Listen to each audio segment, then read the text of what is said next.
I wish you all relaxing moments while listening to this story. Here is a comprehensive and atmospheric narrative script for The Three Little Pigs. Part 1. The Farewell and the Wide World. Once upon a time, in a valley where the grass grew thick and the winds whispered secrets through the ancient oaks, there lived an old mother pig with her 3 sons. They had lived a life of comfort and simplicity, protected by the fence of their mother's farm. But as time marched on, the family grew too large and their resources too meager. The time had come for the 3 young pigs to seek their fortunes in the vast, unknown world. On a crisp autumn morning, when the leaves were turning to gold and russet, the mother pig gathered her sons. With a heavy heart, she told them that they must now depart. She warned them gravely about the dangers of the world, specifically speaking of the shadows that prowled the forests. The creatures with teeth as sharp as daggers and appetites that could never be satisfied. She urged them to build their homes with care and to never, under any circumstances, lower their guard against the big bad wolf. With her blessing and a bundle of food, the 3 brothers set off. The road stretched out before them, winding like a ribbon into the distance. At first they walked together, enjoying the freedom of the open road. However, it soon became clear that the brothers possessed very different natures. The first little pig was a creature of leisure. He loved the sun on his back and the soft moss under his hooves. He did not care for hard labor or long-term plans. He wanted a home quickly so that he might spend the rest of his days playing his flute and dancing in the meadows. The second little pig was slightly more practical, but he too had a streak of impatience. He appreciated comfort, but he was not willing to toil from dawn to dusk to achieve it. He wanted a home that was sturdy enough to keep the rain out, but easy enough to build that he would still have time for his fiddle. The third little pig, however, was different. He was a thinker, a planner, and a worker. He listened to the wind and knew that storms would come. He remembered his mother's warnings about the wolf and understood that safety was bought with the coin of hard work. He was willing to sacrifice his leisure now for his survival later. Part 2. The House of Straw and the House of Sticks.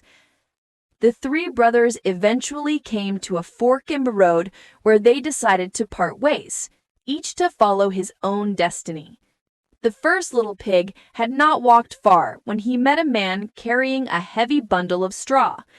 The pig, seeing an opportunity for a quick resolution to his housing problem, politely asked the man if he might have the straw to build himself a house. The man agreed, and the pig, delighted by his luck, set to work immediately. He bundled the golden stalks together, weaving them loosely into walls and a roof. It was a pleasant activity, light and undemanding. Within a few short hours, the house was finished. It was a quaint, golden hut that smelled of summer fields. The first little pig was immensely proud. He went inside, shut the flimsy door, and congratulated himself on his cleverness, settling down to play his flute, believing he was safe. Meanwhile, the second little pig had walked a bit further until he encountered a woodcutter carrying a large load of sticks and furze bushes. Thinking this was a fine compromise between strength and ease, the pig asked the woodcutter for the materials. The man obliged. The second little pig worked harder than his brother. He drove the sticks into the soft earth and wove the furze branches between them.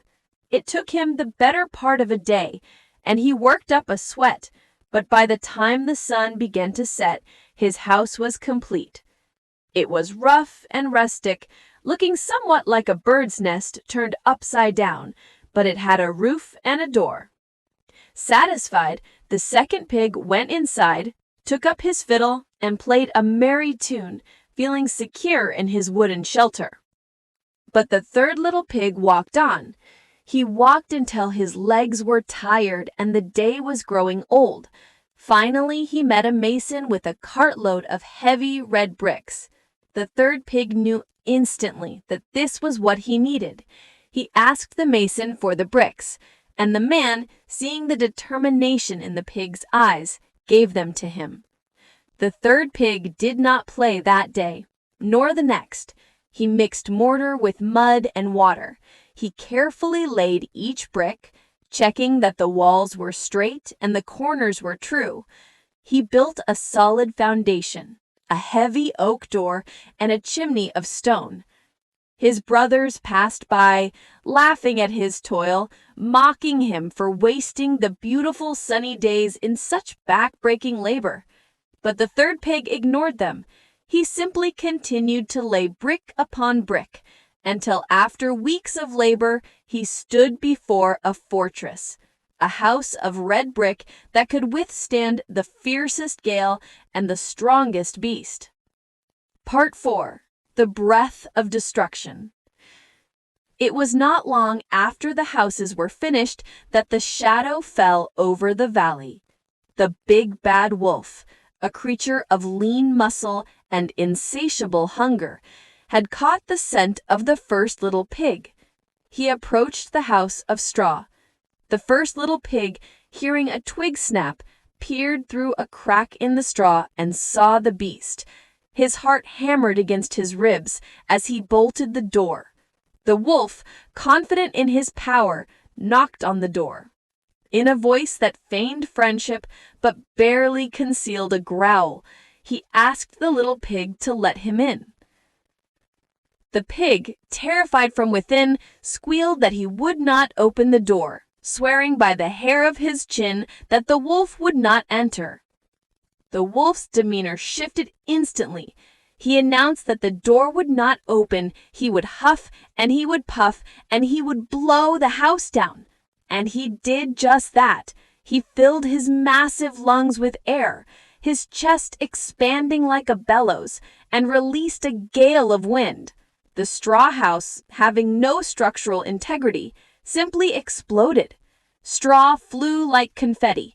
The terrified pig squealed and scrambled out of the ruins, running faster than he ever had in his life, straight toward his brother's house of sticks.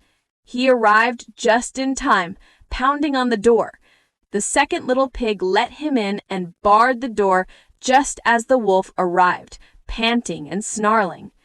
Now the wolf faced the house of sticks. He was annoyed, but not discouraged. He repeated his demand. He called out to the pigs, asking for entry.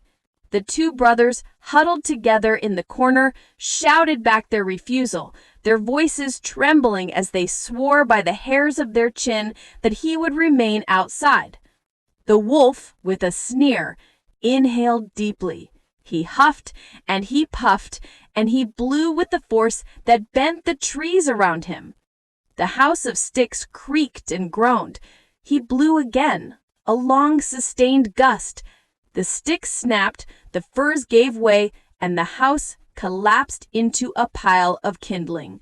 The two little pigs, now wild with terror, scrambled from the debris.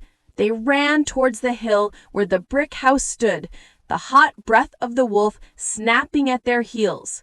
They reached the heavy oak door and threw themselves against it.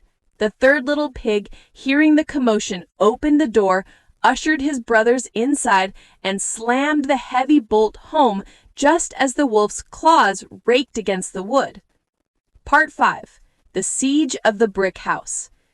Inside the brick house, there was a sense of calm that the other two brothers had never known. The fire crackled warmly in the hearth, and the walls felt as solid as a mountain. The third little pig comforted his brothers, telling them they were safe here. Outside, the wolf was furious. He had lost his meal twice, and now he faced a structure that looked impenetrable. He approached the door and gave his usual command. He demanded to be let in. The third little pig answered calmly and firmly. He told the wolf that he would not be granted entry by the hair of his chin. The wolf laughed.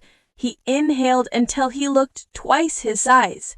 He huffed and he puffed, and he blew until his eyes watered and his chest ached. He blew with the force of a hurricane. But the house of bricks did not move. It did not creak. It did not even tremble. The mortar held fast, and the bricks stood firm. The wolf realized that brute force would not succeed here. He sat down to think. He was a cunning beast, and he knew that if he could not blow the house down, he must trick the pig into coming out. Part 5. The Battle of Wits. The next morning, the wolf called out to the third little pig in a sweet, conversational tone. He told the pig that he knew of a field full of lovely, ripe turnips. He suggested that if the pig was ready, they could go together the following morning at 6 o'clock to gather some for dinner. The pig, seeing through the ruse, agreed to the plan. However, he was wiser than the wolf. The pig rose at 5 o'clock, an hour early. He went to the field, gathered a basket of turnips, and was back inside his house with the door locked before the clock struck 6.